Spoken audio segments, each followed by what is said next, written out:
TRS పార్టీని మోసం చేసి వదిలి వెళ్ళిపోయిన ఒక మోసగాడులాగా ఇంటర్వ్యూ చేయబోతున్నాను నేను. క్రెడిబిలిటీ కోల్పోయే విధంగా ప్రశ్నలు వేసి అనవసరంగా నీకున్నటువంటి రెప్యుటేషన్ ఖరాబ్ చేసుకోదలుచుకున్నా. దయచేసి నీ మాటలు ఏవైతున్నాయో విరమించుకోవాలి.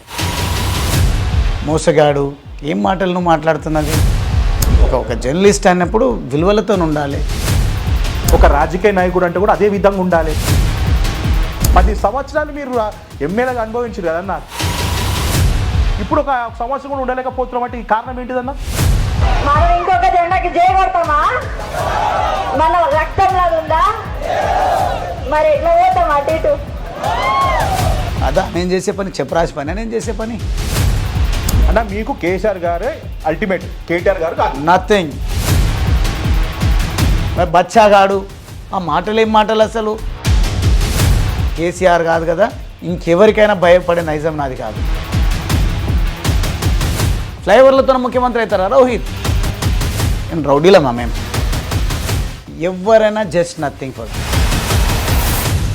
పనికిరాని వెధవలు ఇప్పుడు మీరు చూపించారు కాబట్టి మాట్లాడుతూ ఉన్నా. పనికిరాని వెధవ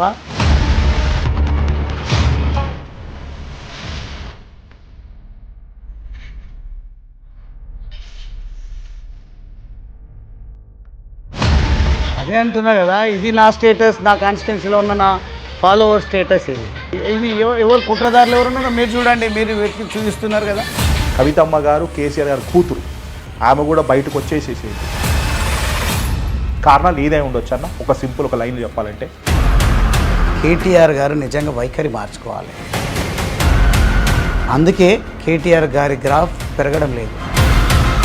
కొంతమంది ఎమ్మెల్యేలు అమ్ముడుపోనికే సిద్ధంగా అయినారు. మూర్ఖులు, దుర్మార్గులు, ఆవేశం ఎక్కువ, కోపం ఎక్కువ, అగ్రెషన్ ఎక్కువ, దూకుడు ఎక్కువ. దాదాపుగా 22 దశాబ్దాల నా ప్రయాణంలో నాకు హీరో అంటే కేసీఆరే కనిపించింది. ఫిక్స్ చేసేసారు. నా అనగానే నేను మాట్లాడితే దళిత అని. నా అంటే నేను ఇచ్చేటువంటి డెఫినేషన్, నిర్వచనం పేద. విమర్శలు ఒకవేళ రాజకీయ విమర్శ అయితే రాజకీయ విమర్శ చేయండి, లేదు ఇంకా కొంచెం ఒక అడుగు ముందుకేసి చేస్తారంటే నన్ను చేయండి, భరిస్తా. కానీ నా సతీమణి అనడం, నా పిల్లల్ని అనడం, ఇతరులు అనడం అనేది ఇప్పుడు కొంత మేరకు నేను భరిస్తా. ఒకవేళ కనుక నేను నా పంతా మారిందంటే మాత్రం ఎవరిని వదిలిపెట్టే ముచ్చట్లు. నమస్తే డాక్టర్ బాలరాజ్ అన్న. నమస్తే. నమస్తే, బాగున్నారు రోహిత్? గుడ్ గుడ్ అన్న. Correct 2 years back MLA Balraj గారి లెక్క ఇంటర్వ్యూ చేశాను. ఇదే టైము ఇప్పుడు సుమారు కరెక్ట్ ఎగ్జాక్ట్లీ 11:45 అవుతుంది. మళ్ళా 2 years తర్వాత డాక్టర్ బాలరాజ్ గారి లెక్క ఇంటర్వ్యూ చేస్తున్నాను అన్న. సో చాలా టైర్డ్ అయిపోయినారు. చాలా ఎలక్ట్రానిక్ ఛానల్స్కి ఇంటర్వ్యూ ఇచ్చి మిమ్మల్ని ఇబ్బంది పెడుతున్నాను. 2 o'clock మీకు ఇంటర్వ్యూ ఇస్తున్నాను. బట్ 30-35 minutesలోనే కంప్లీట్ చేసేస్తాను. నాకు తెలిసి బాలాజీ అన్న ముక్కుసూట్ మనిషి, కాంప్రమైజ్ కాడు. నాకు తెలిసి నేను నిన్న ఇంటర్వ్యూ చేసినా కూడా one of my special interview అంటే బాలాజీ అన్న. నువ్వు ఏదైనా అడుగు రోహిత్, ఇది అడుగు ఇది అడుగుతానంటారు. లాస్ట్ ఇంటర్వ్యూ చూస్తే కూడా ఇట్ బికమ్ మాసివ్ హిట్. ఆ హిట్ మీరు ఎంతమంది అడిగినా కూడా మీ వాళ్ళు అక్కడ కలిసినప్పుడు అరే మా బాలరాజ్ అన్న ఇంటర్వ్యూ చేసినావు అన్న, మస్తు చేసినావు అన్న, మా అన్నని ఇంకో యాంగిల్ చూపించినావు అన్నాను. బట్ ఇంకో యాంగిల్ నేను ఇప్పుడు చూపిపోతున్నాను. అసలు సిస్సలు అయినా డాక్టర్ బాలరాజ్ అన్న ఇంటర్వ్యూ చేయబోతున్నానన్న. ఈ ఇంటర్వ్యూలో మీ మనసు నొప్పిస్తే ఐఎమ్ సారీ అన్న. 2 years బ్యాక్ మిమ్మల్ని ఇంటర్వ్యూ చేసినప్పుడు నేను ఒక కట్టర్ కేసీఆర్ గారి అభిమాని, ఎమ్మెల్యే కూడా అనవద్దు రోహిత్, నేను MLA light Rohit, cutter KCR గారి అభిమానిలాగా, ఆయన ఒక నా తండ్రిలాగా భావించి మిమ్మల్ని ఇంటర్వ్యూ చేసిన. కట్ చేస్తే 2 yearsకి తర్వాత టీఆర్ఎస్ పార్టీని మోసం చేసి, కేటీఆర్ గారిని మోసం చేసి, కష్టకాలంలో ఉన్న పార్టీని మోసం చేసి వదిలి వెళ్ళిపోయిన ఒక మోసగాడులాగా ఇంటర్వ్యూ చేయబోతున్నాను నేను. ఇష్టం. ప్రశ్నలు అడగడం మొదలుపెట్టు. నువ్వు మోసగాడా, నిజంగా కమిట్మెంట్ ఉన్న నాయకుడా అనేది నీ ప్రశ్నలకు నేను సమాధానం చెప్పినప్పుడు అర్థమవుతుంది. అనడానికి కారణం ఏంటంటే మీకు రాజకీయ జీవితం ఇచ్చింది టీఆర్ఎస్ పార్టీ. ఒక దళిత బిడ్డని ఈ పొద్దు మహబూబ్నగర్ జిల్లాలో సోకాల్ ఎంతమంది టీఆర్ఎస్ లీడర్స్ ఉన్నా ఒక దళిత బిడ్డగా అచ్చంపేటలో బాలరాజు అంటే అచ్చంపేట అంటే Balaraju only because of TRS party. Balaraju అన్న ఈ పొద్దు ఒక minister candidate level, cabinet ranking level, whip కూడా చేసిన లెవెల్ ఉన్న వ్యక్తి.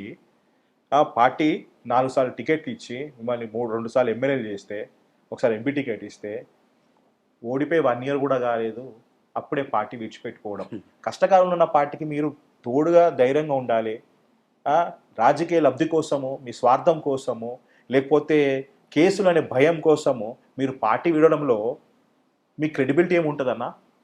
రోహిత్, నీకు అన్ని విషయాలు తెలుసు. గతంలో కూడా నేను ఆ రోజు కూడా అడిగినా, ఈ రోజు కూడా నాకు అదే భావన కలుగుతుంది.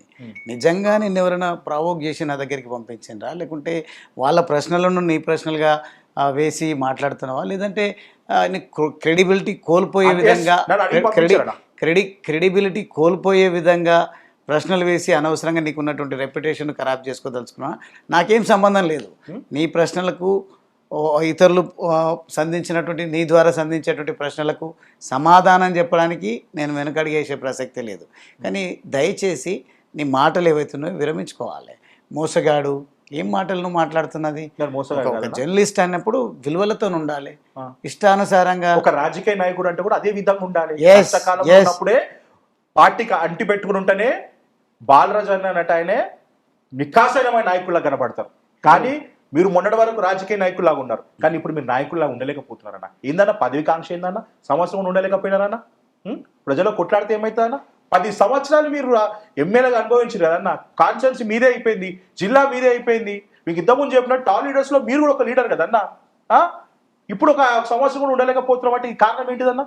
నువ్వే చెప్పాలి. ఒకవేళ కనుక నీకు చెప్పే స్తోమత ఉంటే నువ్వు చెప్పు, లేదంటే నేను చెప్పి నీకు అర్థమయ్యేటట్టు చెప్పిన తర్వాత నిజంగా పొరపాటు ఎవరిది అనేది కూడా మీ ఛానల్ ద్వారా తెలియపరచాలి. ఎస్, అయితే పోరాటాలు, ఇది ప్రాంతీయ పార్టీయా కాదా?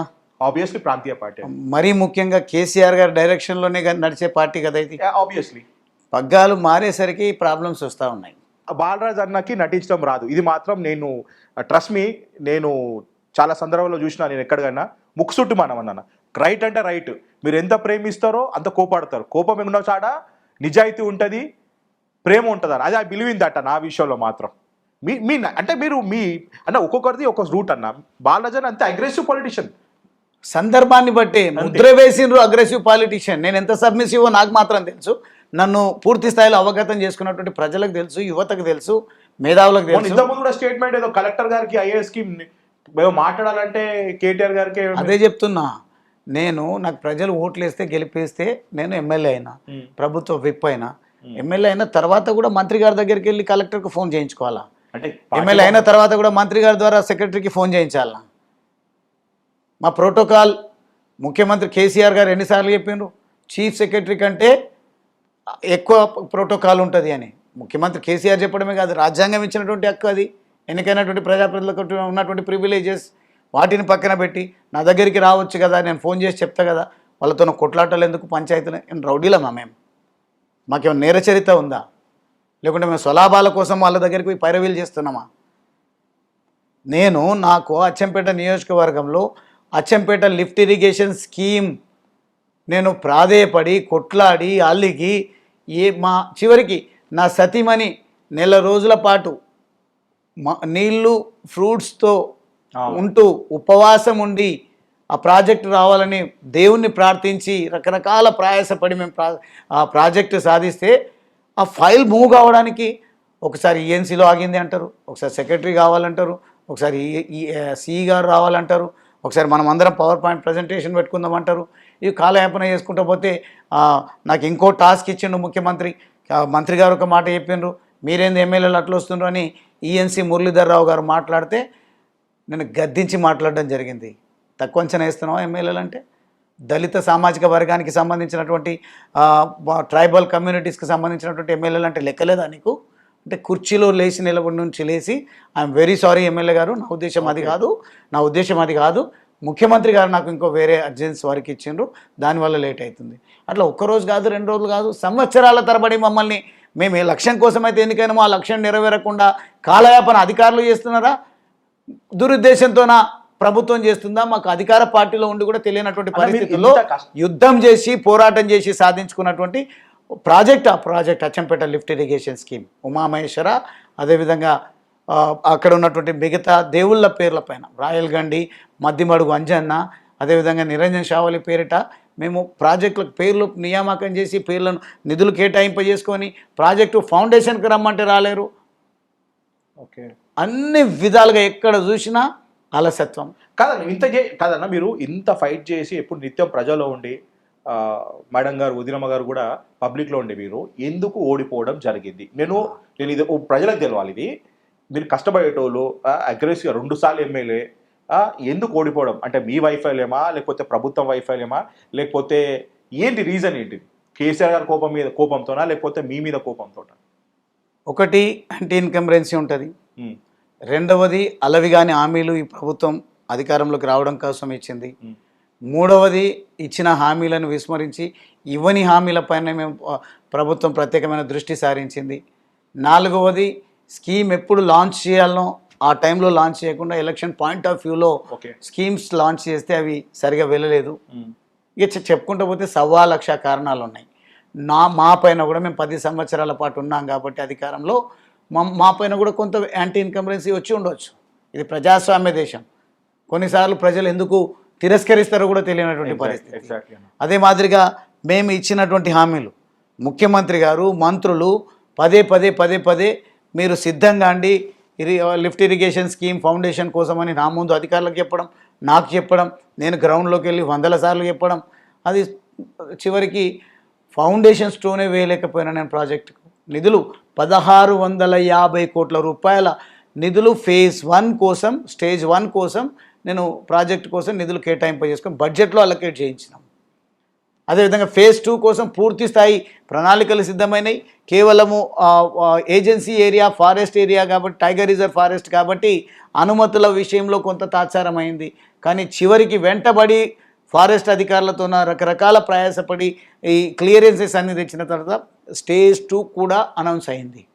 అయితే ఆ ప్రాజెక్టును ఫౌండేషన్ వేయడానికి 6 నెలల కాలం నుంచి నేను ప్రాధేయపడితే, అంటే 9 సంవత్సరాల నుంచి అడిగిన నేను, వాళ్ళు చెప్పినందుకే తేదీలు ప్రకటించుకుంటూ వచ్చినాం.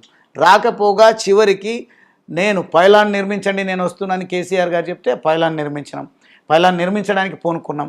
చివరికి పైలాన్ చూసి నిర్మించండి, కేసీఆర్ గారికి కొంత ఆరోగ్యం బాగాలేదా, లేకుంటే షెడ్యూల్ బిజీ ఉన్నదా, సార్తో అయ్యేటట్టు లేదు, మనం ఏదైనా చేద్దాం, కేసీఆర్ గారు వస్తేనేమో సరే రాకుంటే మనం కేటీఆర్ గారితో చేయించుకుందామంటే పైలాన్ నేను ఒక దగ్గర నిర్మించాలనుకున్నది, కేటీఆర్ గారే వస్తే మళ్ళీ ఈ పోర్ట్ఫోలియో ప్రోటోకాల్ రగడ ఇవన్నీ కూడా వస్తాయనే ఉద్దేశంతోనే నేను అచ్చంపేట మున్సిపల్ పరిధిలో మున్సిపల్ శాఖ మంత్రి, అడ్మినిస్ట్రేషన్ శాఖ మంత్రిగా ఉన్నారు కాబట్టి అక్కడ పైలాన్ నిర్మిస్తే ఆ పైలాన్ ఒక దిక్కు, రోడ్డుకు ఇంకోవైపు పెద్ద బహిరంగ తెలంగాణ పార్టీ బహిరంగ సభలు ఎట్లుంటాయో మీకు తెలుసు కదా.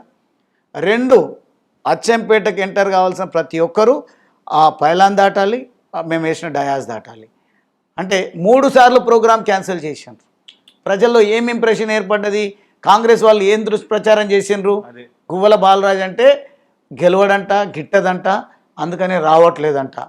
ఓకే, రకంగా మాకు సహకారం అందించలేదు, అది పక్కన పెడదాం. నాకు కావాల్సింది ఎన్నికల్లో గెలవడం కాదు అని 2 సంవత్సరాల ముందు కేటీఆర్ హరీష్ రావు గారు 100 పడకల ఆసుపత్రి ప్రారంభోత్సవానికి వచ్చిన రోజు బహిరంగ సభ పెట్టిన ఆ సభలో ఎవరో ఇతర పార్టీల నుంచి వస్తున్నారు, లేకుంటే వేరే వాళ్లకు టికెట్ ఇస్తున్నారు, సర్వేలు కూడా జరుగుతున్నాయంటే నా స్పీచ్లో నేను చెప్పడం జరిగింది, అన్నా నేను ఒక్కసారి ఎమ్మెల్యే కావాలనుకున్నా, నా ప్రజల ఆశీర్వాదంతో నేను 2 సార్లు ఎమ్మెల్యే అయినా. మీరు ఎవరినన్నా చేర్చుకోండి, ఎవరికైనా అవకాశం ఇవ్వండి, మిమ్మల్ని నేను వేడుకుంటున్నా, అచ్చంపేట ప్రజల దాహర్తిని తీర్చండి, రైతు గొంతును తడపండి, మా ప్రాజెక్టును మీరు ప్రకటించి ఫౌండేషన్ వేయండి అని చెప్పి మీరు రికార్డులన్నీ వెరిఫై చేయండి. ఎందుకు ఆలస్యమైంది? అచ్చంపేట ఏమైనా పచ్చబడ్డదా?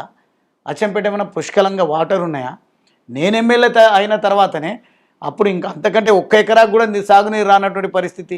నేను మొదటిసారి ఎమ్మెల్యే అయిన వెంటబడి నేను 60-70 వేల ఎకరాలకు సాగునీరు అందించడం జరిగింది. దాని గురించి లక్షల సార్లు నేను ముఖ్యమంత్రి గారికి కృతజ్ఞత తెలియజేసిన, ప్రశంసిస్తూనే మళ్ళీ ఇంకో ప్రయత్నం నేను చేసిన. పూర్తి స్థాయిలో ప్రతి సెంటు గుంటాకు సాగునీరు అందించాలనే లక్ష్యంతోన నేను పనిచేస్తే ఆ లక్ష్యం నెరవేరే విషయాలు పూర్తిగా అవకాశాలు పుష్కలంగా ఉన్నప్పటికీ కారణం ఏందో నాకు తెలియదు, కానీ ఫౌండేషన్ వేయలేదు. చివరికి గువ్వల బాలరాజ్ అగ్రెసివ్ కాబట్టి ప్రజలు తిరస్కరించారు. ఇంకొకటి, ఇప్పుడు కేవలం ఆర్ఎస్ ప్రవీణ్ని ఎంటర్టైన్ చేస్తున్నారు కాబట్టి అన్నకు నచ్చక పోవడం జరిగింది. ఎందుకంటే మళ్ళీ రేపు నా సీటు కాస్త ఆర్ఎస్ ప్రవీణ్కి ఎట్లయినా ఇస్తారేమో, ఎందుకంటే ఎంపీ కంటెస్ట్ చేసిర్రు. అదే మీరంతా కాన్స్టిట్యున్సీ. జర్నలిస్టులు మీటింగ్ పెట్టుకుంటారా ఏంది? ఏ కాదన్న, ప్రతి ఒక్కరు ప్రవీణ్ గురించి నాకు ప్రశ్నలు అడుగుతారు. ఒక్క మాటలో మరోసారి చెప్తున్నా, ఆ, ప్రవీణే కాదు, అచ్చంపేటలో నేనున్నటువంటి పరిస్థితిని పార్టీలో ఎవరైనా జస్ట్ నథింగ్ ఫర్ మీ. ఎందుకంటే ప్రజలతో నాకున్నటువంటి బంధం, ప్రజలతో నేను మమేకమైనటువంటి సందర్భం, ప్రజలు నన్ను హత్తుకున్నటువంటి విధానం, ప్రజల సమస్యల పరిష్కారం విషయంలో అలుపెరగకుండా నేను కష్టపడిన తీరు, మరి ప్రజల అభ్యున్నతే శ్వాసగా ఊపిరిగా బ్రతికిన నేను, నన్ను విడదీసి ఇంకొకరిని అక్కడికి టికెట్ ఇస్తారు అంటే నేను ఎందుకు నమ్ముతా? ఇప్పుడు టికెట్ల ప్రస్తావన ఎక్కడ ఉంది? ఏం సందర్భంలో ఉన్నాము? ఏం మాట్లాడుతున్నాం మనం? అంటే భయం అన్న, ఇప్పుడు ఆయన already ground level work start చేసినారు. ఎక్కడ మీకు చేసిండ్రు? క్యాడర్ ఉంటది, ఎక్కడ స్టార్ట్ మీకు- చేసిండ్రు? మీకు అభిమానులు ఉంటారు. అందుకే kindly get the feedback from the No, grass no, root no, level. no, no, మీరు no. గ్రాస్ రూట్ లెవెల్ నుంచి సమాచారం ఆడియో మీది కాదన్నది. ఏదది? మీరు ఫోన్ మా సమావేశం ఏమని? ఏమని? ఆర్ఎస్ ప్రవీణ్ కి అన్న వచ్చినాడు, నాకు తెలియదు. మరి ఆర్ఎస్ ప్రవీణ్ కుమార్ గురించి పదవి ఇచ్చిండ్రంట అని వాడు ఆ. ఆవేదనతో మాట్లాడినట్టు అదే, మాట్లాడి వైరల్ చేయాలని ఆలోచన చేసి వాళ్ళు ఆలోచించురు అట్లా. పదవి పార్టీలో పదవి ఏం కావాలి నాకు? ఎమ్మెల్యేకు మించిన పదవి ఏది కూడా ఉండదు. నిజంగా దమ్ముండి పనిచేయాలని నిబద్ధత ఉన్నటువంటి నాయకుడికి ఎవరికైనా ఎమ్మెల్యే పదవి చాలా పవర్ఫుల్ పదవి. ఉమ్. ఒకవేళ ప్రవీణ్ గారు చేస్తే ఎంపీగా పోటీ చేసిండ్రు, ఓడిపోయినరు, మళ్ళీ అక్కడనే పోటీ చేస్తుండొచ్చు. లేదు ఎమ్మెల్యేగానే కావాలనుకుంటే ఇస్తుండొచ్చు. నాకేం ఎమ్మెల్యే కొత్తనా? నేను 2 సార్లు ఎమ్మెల్యే అయినా. మరి మూడోసారి ఎమ్మెల్యే అవుతామా కాదా పక్కకు పెట్టండి. మంత్రి కావాలని ఆలోచన ఇదే మీకు ఇదే ఇదే మాటను నేను 2 సార్లు ఎమ్మెల్యే అయినా, మూడోసారి ఎమ్మెల్యే అవుతామా కాదమా అనేది ఇమ్మెటీరియల్. హరీష్ అన్న, నాకు ప్రాజెక్టే ముఖ్యమని చెప్పిన నేను ఎన్నికల కంటే బిఫోర్. మనం ఇంకొక జెండాకి జై కొడతామా? మన రక్తంలో ఉందా? మరి ఎట్లా పోతాం అటు ఇటు? ఈ మాట అన్నది మీ సత్యమణి గారు. అవును, దీని ఇప్పుడు ఈ మధ్య బాగా వైరల్ అవుతుంది. కానీ ఇంత మాట మాట్లాడి మరి ఇప్పుడు వేరే జెండాకి ఎట్లా చేయకూడుతున్నా మరి మీరు? ఈ జెండా శిథిలమైపోతుంది అన్నప్పుడు కొట్టకుండా ఏం చేస్తాము? ఈ జెండా ఎందుకోసం అనుకున్నాం? జెండా పనిచేస్తుంది అనుకున్నాం. జెండా వాళ్ళని రక్షిస్తుంది, వాళ్ళ రక్షణ కోసమే ఈ జెండా అన్నప్పుడు తీసి కొడతాం. ఏ జెండా అయినా సరే నేలకేసి. మా ఎజెండా ఒకటే, ఈ జెండాలను పెంచడము, జెండాలను భుజాన మోయడము. అయిపోయింది, ఘట్టం ముగిసింది.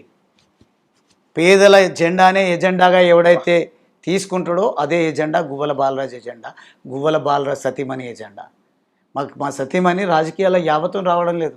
పనికి రాని వెధవలు ఇప్పుడు మీరు చూపించారు కాబట్టి మాట్లాడుతూ ఉన్నా. నోటికొచ్చినట్టుగా కొంతమంది నన్ను నా కుటుంబ సభ్యులను మాట్లాడిస్తూ ఉన్నారు. ఏ పొద్దు మీ మిస్సెస్ రాజకీయంలో ఎప్పుడు పార్టీ గెలవాలన్నా కానీ బాలరాజు గారు ఎవరు రాలేదు. అవును కదా, మీరు ఎప్పుడు ఎంపీటీసీ అంతెందుకు రోహిత్, నేను అనుకుంటే మీరు ఇప్పటివరకు చరిత్ర చూడండి. మున్సిపల్ ఎలక్షన్ హిస్టరీలో నాకు తెలిసి 25-30 సంవత్సరాల క్రితం ఎక్కడో ఆంధ్రాలో ఏదో మున్సిపాలిటీ క్లీన్ స్వీప్ చేసిందని తెలిసింది. కానీ గువ్వల బాలరాజ్ ప్రాతినిధ్యం వహించిన అచ్చంపేట మున్సిపాలిటీలో క్లీన్ స్వీప్ చేసిన అది కూడా కేసీఆర్ గారు అసెంబ్లీలో చెప్పడం జరిగింది. అచ్చంపేటలో ఒకడేమో బీజేపీ జెండా, ఒకడు కాంగ్రెస్ జెండా, ఇంకొకడు అన్ని రంగుల జెండా అని చెప్పడంతో పాటు ఇంకో జెండా చెప్తున్నాను నేను. నా ఎంబడుండి కుట్రదారులు నా ఇమేజ్ని తగ్గించడం కోసం అమ్ముడు పోయినటువంటి వాళ్ళందరూ కలిసి ఒక సంఘంగా తయారై అభ్యర్థులను నియమిస్తే, నేను నియమించినటువంటి అభ్యర్థులు అద్భుతమైన మెజారిటీలతో గెలవడం జరిగింది. కాదన్నా, మీరు ఇంత కష్టపడ్డారు. మొన్న కూడా వన్ మంత్ బ్యాక్ ఎగ్జాక్ట్లీ అక్కడ మీరు భిక్షాట్ అనేది చేసినారు. ప్రభుత్వం నగర్ల దేవాలయం దగ్గర తెలిసి అన్న చెప్పుతుంటే ఇంటికలు ఇలా పడుతున్నాయి. నాకు తెలిసి హ్యాట్స్ ఆఫ్ టు యు. ఒక దళిత బిడ్డగా మీరు అవసరం లేదు.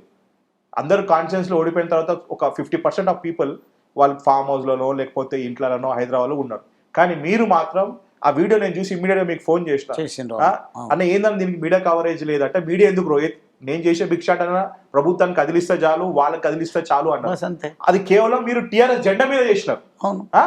ఇంతలోనే ఇంత మార్పు ఎందుకు వచ్చిందన్న 1 month లోనే? టీఆర్ఎస్ జెండా మీద కాదు, టీఆర్ఎస్ పార్టీ నాయకుడిగా నాకు నేను ఏ నేపథ్యం నుంచి అయితే వచ్చిందో ఆ నేపథ్యం గుర్తుకొచ్చి అక్కడ ఇళ్లను కూల్చివేస్తే వాళ్ళు గూడు కోల్పోయినరు అని చెప్పేసి మీరు భిక్షాటన చేస్తా అనడమే కాదు, నేను అక్కడ ఉన్నటువంటి వాళ్ళకు స్పాంటేనియస్గా అప్పటికప్పుడు కొంత డబ్బులు ఇచ్చి ఒక్కొక్కరికి ఇల్లు నిర్మించుకోవడానికి 1,00,000 రూపాయలు ఇస్తానని నేను ప్రకటించడం జరిగింది. అక్కడ ఉన్నటువంటి ఒక మాజీ సర్పంచ్ నేను భూమి ఇస్తా అని చెప్పడం జరిగింది. ఆయన భూమి ఇచ్చిన వెంటనే నేను ₹1,00,000 ఒక్కొక్కరికి ఇస్తానని చెప్పడం జరిగింది. అంటే ఇల్లు కట్టి నిర్మించడం కోసం. ఏ రోజైతే ఆ మాజీ సర్పంచ్ గారు భూమిని కేటాయించడం జరుగుతుందో, ఎందుకంటే అక్కడ దేవాలయం దగ్గర వారికి భూమి ఉంది, ఆయన కూడా 3 సార్లు అక్కడ సర్పంచ్గా సేవలు అందించారు, ఉప సర్పంచ్గా సేవలు అందించారు, సీనియర్ నాయకుడిగా ఉన్నాడు. చాలా మంచి ఆలోచనతో ముందుకు వచ్చి నేను భూమి ఇస్తా అన్న వెంటనే నేను ఇంటి నిర్మాణం కోసం ఒక్కొక్క ఇంటికి ₹1,00,000 ఇస్తా, నాతో సరిపోకుంటే మీకు ఇంకా ఇబ్బందులు తొలగవు అనుకుంటే భిక్షాటన చేసైనా మిమ్మల్ని నేను కాపాడుకుంటా, ఆందోళన పడకండి అని ధైర్యం నింపి రావడం జరిగింది అక్కడ. గ్రేట్ అన్న. కానీ అలాంటి వ్యక్తిని పట్టుకొని మిమ్మల్ని అన్న ఇంకోటి కూడా వచ్చిందన్న, మీరు కొండారెడ్డిపల్లి భయపడి వెళ్ళిపోయినారా, లేకపోతే ఆ బిఎల్ సంతోష గారికి ఆ కేసు విషయంలో భయపడి పార్టీ మారినారని? కొండారెడ్డిపల్లి అంటున్నావు? అది ఐ మీన్ సీఎం గారి సొంత ఇల్లే ఊరు ఏదన్నా? కొండారెడ్డిపల్లి. కొండారెడ్డిపల్లి మీ అచ్చంపేటలోనే ఉన్నారు. సీఎం గారు మీ ఓటర్ యాక్చువల్ చెప్పాలంటే రేవంత్ రెడ్డి గారు. మరి అతనికి భయపడి మీరు పార్టీ మారడం జరిగిందా? పార్టీ మారుతుకోరుతున్నారా, లేకపోతే బిఎల్ సంతోష్ గారి భయం మీతోని? ఎందుకంటే ఆ రోజు మీ కేసీఆర్ గారు మీకు టాస్క్ ఇచ్చారు, ఆ సక్సెస్ఫుల్ గా ఫినిష్ చేసినారు. బీజేపీలో టార్గెటెడ్ గా మీరు వెళ్ళిపోయినారు, రైట్? ఫ్రంట్ ఎండ్ లో మీరే ఉన్నారు. అంతమంది ఆ రోజు రేఖా కాంతారావు గారు, పైలట్ రోహిత్ రెడ్డి గారు, ఇంకొకరు ఉంటే గానీ దళిత బిడ్డగా మీరే ఉన్నారు అన్న. వై దళిత బిడ్డగా మీరు ఎందుకు ఉన్నారు ఆ రోజు? ఇంతమంది దళిత ఎమ్మెల్యేలు ఉన్నాక వై కేసీఆర్ గారు దళిత అని కాదు, ఎమ్మెల్యేలలోనండి కేసీఆర్ గారు చూస్ యూ అన్న.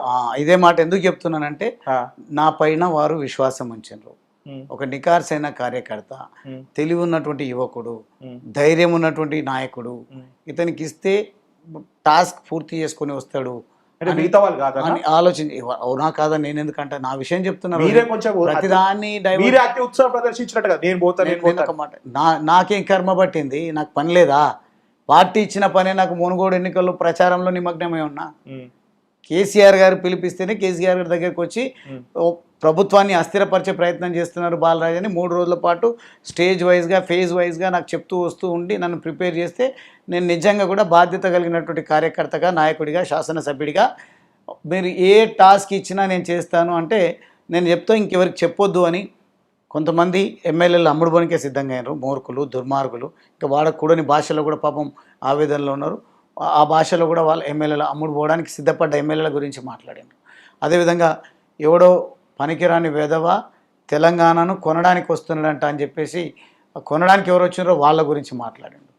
అంటే ఎవరు అని తెలుసుకునే ప్రయత్నం చేస్తావా, లేకుంటే నా మాట పైన గౌరవం ఉండి తెలుసుకోకుండా నేను ఇచ్చిన టాస్క్ను పూర్తి చేసుకుని రివర్స్ వచ్చాడు మీ రాజకీయ భవిష్యత్తు పడి ఉండొచ్చేమో కదా నేను చెప్పేది వినండి. అది వినండి. తర్వాత మన పొలిటికల్గా గెలుపోవడంలో సహజం, అది ఇంపాక్ట్ ఉండొచ్చు. అది కాదు, ఇది కంప్లీట్ చేయనియండి మళ్ళీ, లేదంటే నేను కల్ప్రిట్గా మెలిగిపోయేటువంటి ప్రమాదం ఉంటుంది. అయితే కొనడానికి ఎవరు సిద్ధంగా ఉన్నారు, అమ్మడానికి ఎవరు సిద్ధంగా ఉన్నారు తెలుసుకునే అవసరం లేదు. బాలరాజ్ పోయి ఈ టాస్క్ పూర్తి చేసుకొని రండి, నీ కార్లోనే వెళ్ళు, డ్రైవింగ్ వస్తుంది కదా అంటే వస్తుంది అని నేను డ్రైవింగ్ చేసుకుంటూ వాళ్ళని తీసుకెళ్ళి అక్కడ కూర్చొని మాట్లాడి అక్కడ నుంచి మళ్ళీ తిరిగి వాళ్ళని తీసుకొని రావడం. నేను ఫార్చునర్ కార్లో వెళ్ళాను. ఓకే, మిగతా ఎమ్మెల్యే మీ కార్లో కూర్చో? నా కార్లోనే 2 ఎమ్మెల్యేలు ఉన్నారు. ఇంకో ఎమ్మెల్యే ఫామ్ హౌస్లోనే మేము అక్కడికి వెళ్ళి ఆ రివర్స్ ఆపరేషన్ చేసి రావడం జరిగింది.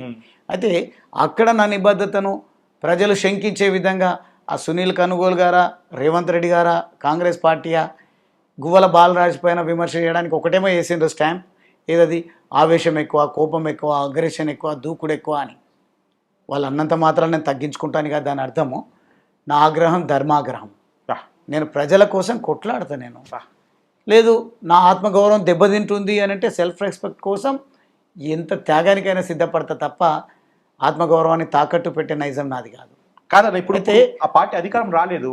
ఇప్పుడు బిఎల్ సంతోష్ రావు బీజేపీ గారి దృష్టిలో ఇప్పుడు మీరు టార్గెట్ అయినట్టే కదా అన్న. ఇప్పుడు అదే నేను టార్గెట్ ఎవరికి కావాల్సిన అవసరం లేదు, ఎవరు ఏం చేసేది లేదు. నన్ను నేనేమంటున్నా అంటే బిఎల్ సంతోష్ లాంటి ఒక టాల్ లీడర్ మీరు ఆ మూమెంట్లో టార్గెట్ చేసిన తర్వాత ఇప్పుడు వాళ్ళ ప్రభుత్వం సెంట్రల్లో ఉంది, నాకు దాదాపుగా 22 దశాబ్దాల నా ప్రయాణంలో నాకు హీరో అంటే కేసీఆర్ కనిపించారు. కాబట్టి కేసీఆర్ గారు చెప్పిందే చూసిన తప్ప నేను ఎవరి రివర్స్ ఆపరేషన్కు నేను వెళ్ళడం జరిగింది అనేది కూడా నాకు తెలియదు. వారు చెప్పింది చేసుకొని రావడం జరిగింది.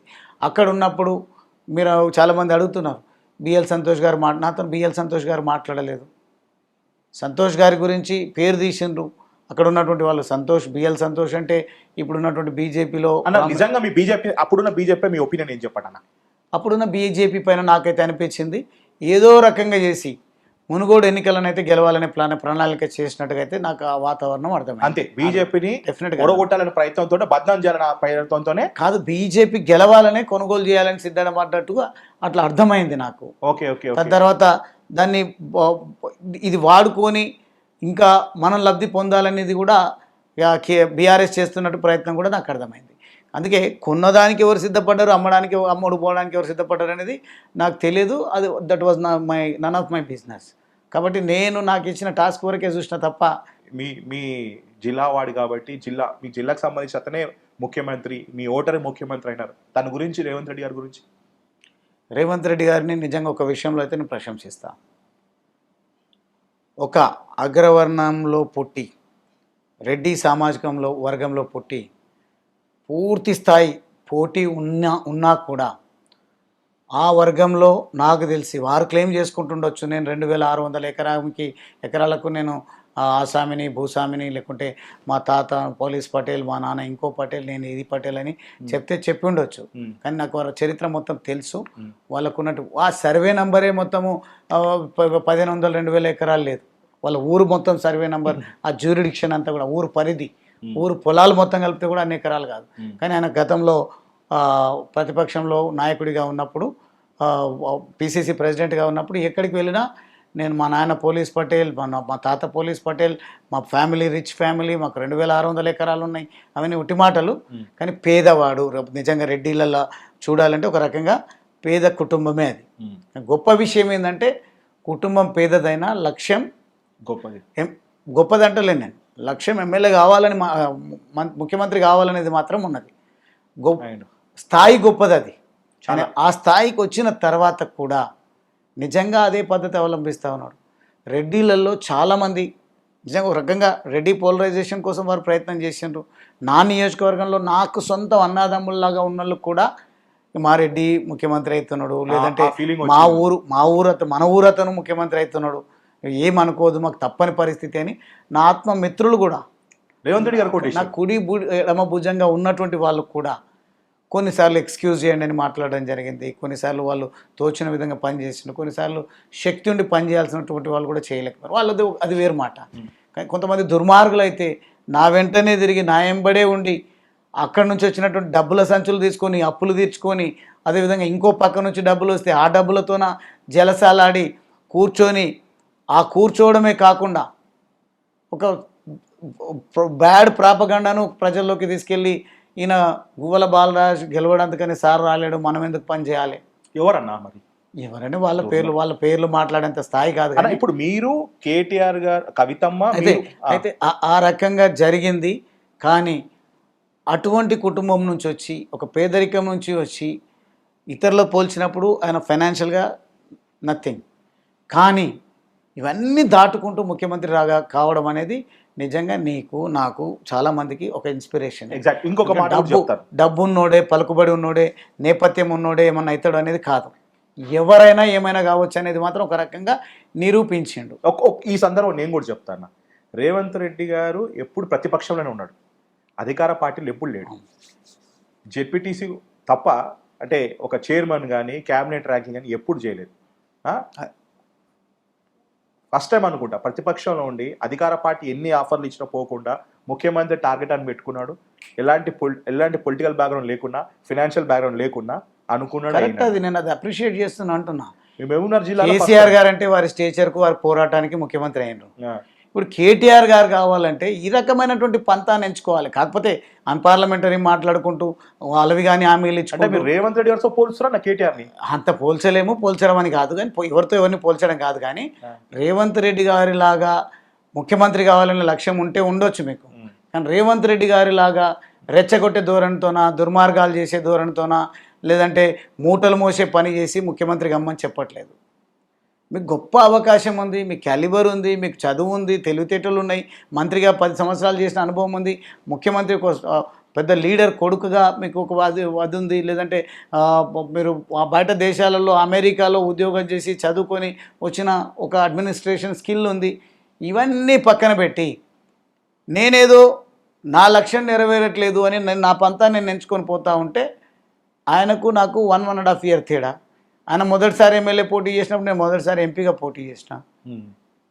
ఆయన మొదటిసారి ఎమ్మెల్యేగా 100-200 ఓట్లతో గెలిస్తే నేను 3,80,000 ఓట్లు పార్లమెంట్ అభ్యర్థిగా పార్లమెంట్ అభ్యర్థిగా చెప్తే ఇంకా ఒక్కొక్కటి చెప్పుకుంటూ పోతే మీరు వాళ్ళకు మోసమా దగా నేను మోసం చేసినా వాళ్ళు దగా చేసినరా లేకుంటే నన్ను పావుగా వాడుకున్నారా అనేది మీకే అనుమానం వస్తుంది.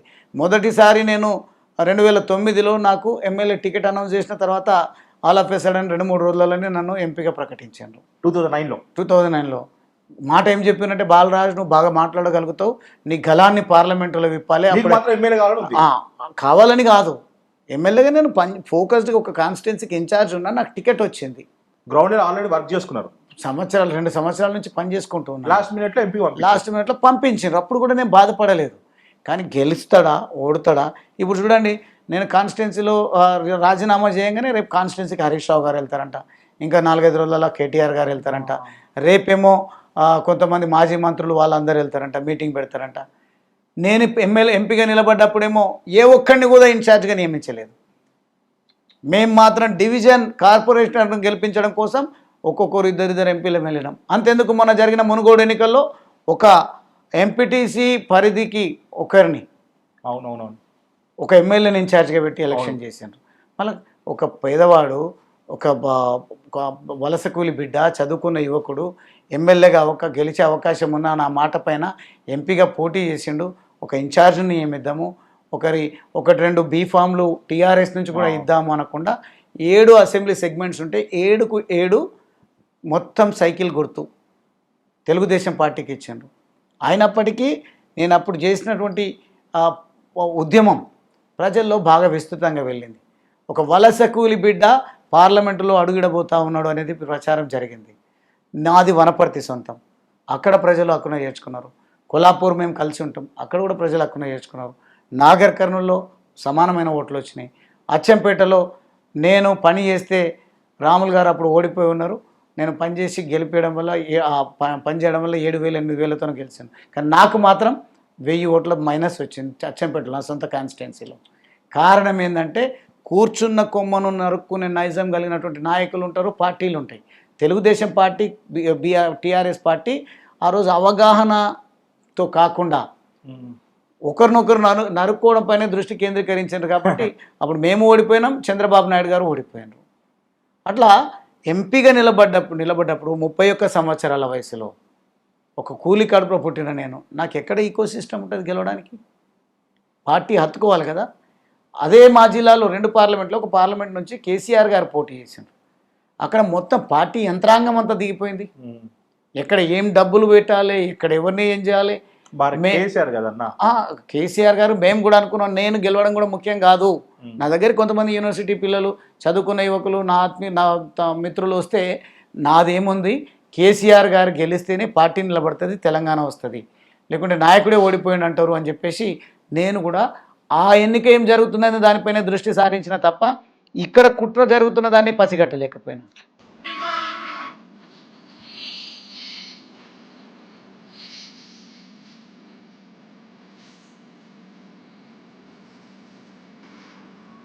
బాబు కానీ వారు మాత్రం మీ గురించి బాధపడుతూ, మీకు అదే చెప్పినానని చూపిస్తా కూడా, చచ్చిపోతా అంటుండా. నా స్టేటస్ ఏం పెట్టుకున్నారో చూస్తే, ఇంకో నా ఫోన్ ఒకసారి ఏమని చెప్పరా.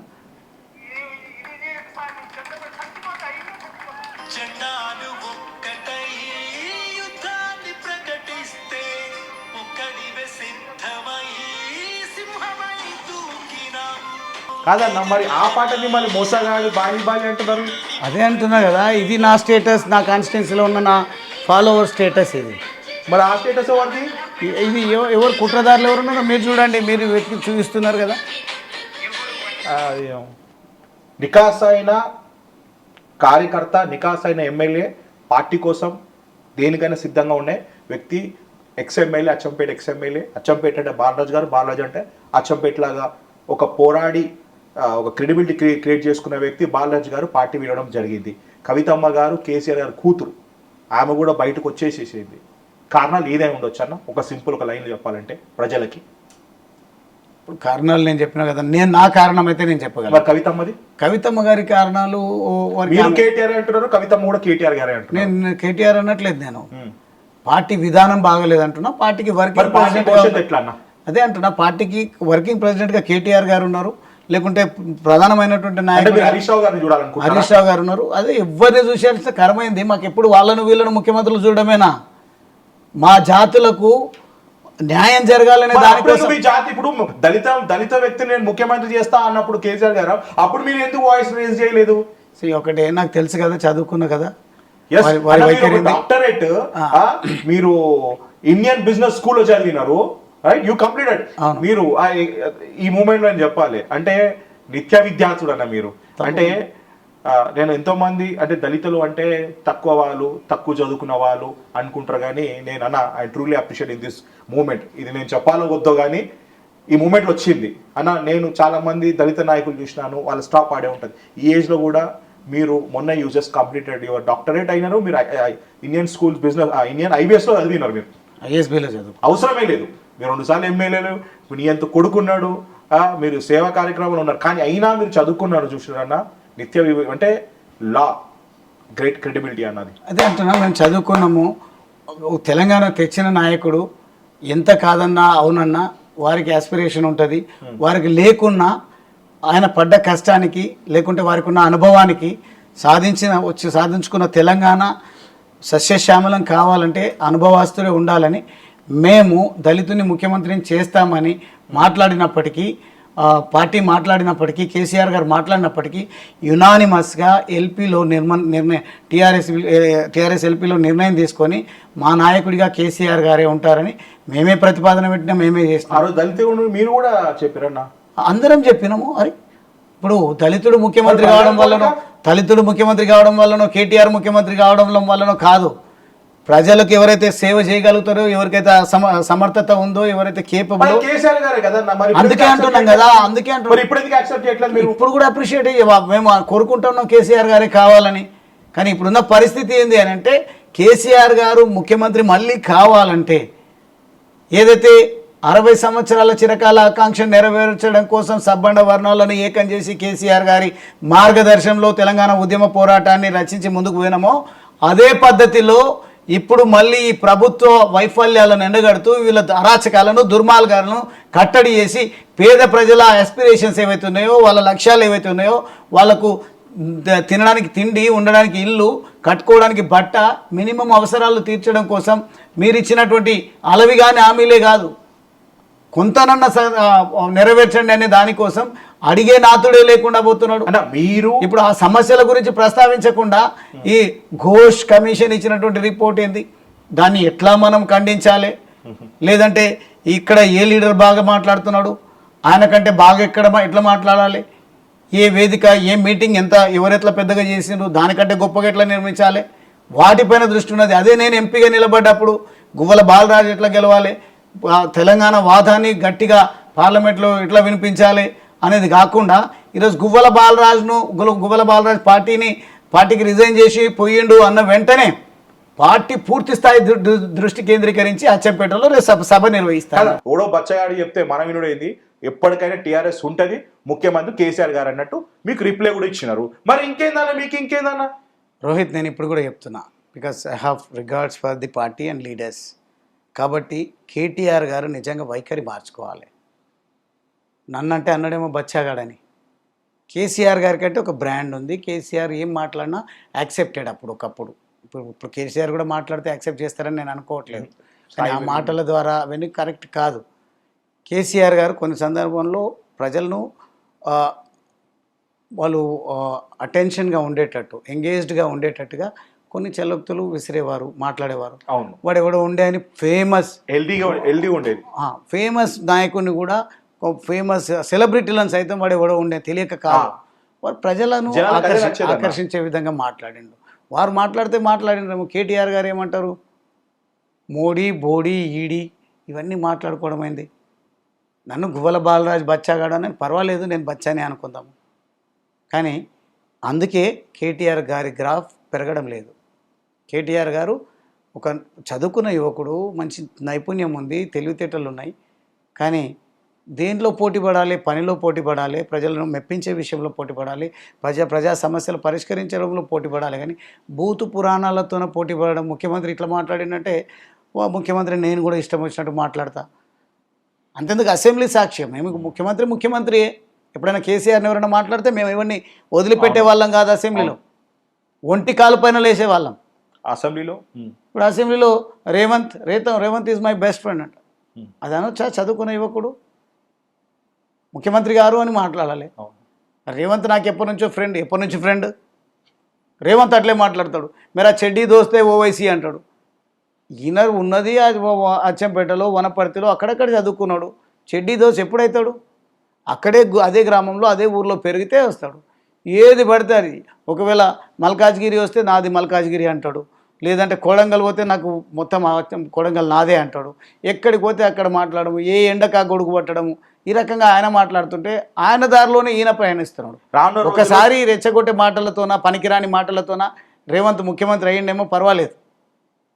అదే పంతాలో నేను ముఖ్యమంత్రి అయిన భ్రమలో కేటీఆర్ గారు ఉండడం అనేది సమాజం యాక్సెప్ట్ చేయట్లేదు. అలా రానున్న రోజుల్లో ఏ పార్టీ భవిష్యత్తు ఉండబోతుంది మీ అంచనా? నాకు తెలిసి ఇప్పుడున్నటువంటి బీఆర్ఎస్ పార్టీకి అయితే భవిష్యత్తు లేదు. కారణం ఏంది అని అంటే, కారణం చెప్పేసారు, చెప్పేస్తే పర్వాలేదు, ఇంకా మీకేం అర్థమైందో నాకైతే తెలియదు. చెప్పేసి ఏం కారణం చెప్పిన మీకు? మీరు చెప్పేసారు. నేను ఒక మాట చెప్తున్నా, కారణం ఒకటే, ప్రజా కోణంలో పనిచేయడం లేదు. ఎగ్జాక్ట్లీ, అది మీకు ఇష్టం లేదు. అది ఇష్టం లేదు నాకు కాదు, ప్రజలకు ఇష్టం లేదు. చర్చ మీ పైన వాళ్ళు, వాళ్ళపైన వీళ్ళు విమర్శలతో దాన్ని సెంటర్ ఆఫ్ ది అట్రాక్షన్గా చర్చగా పెట్టడము.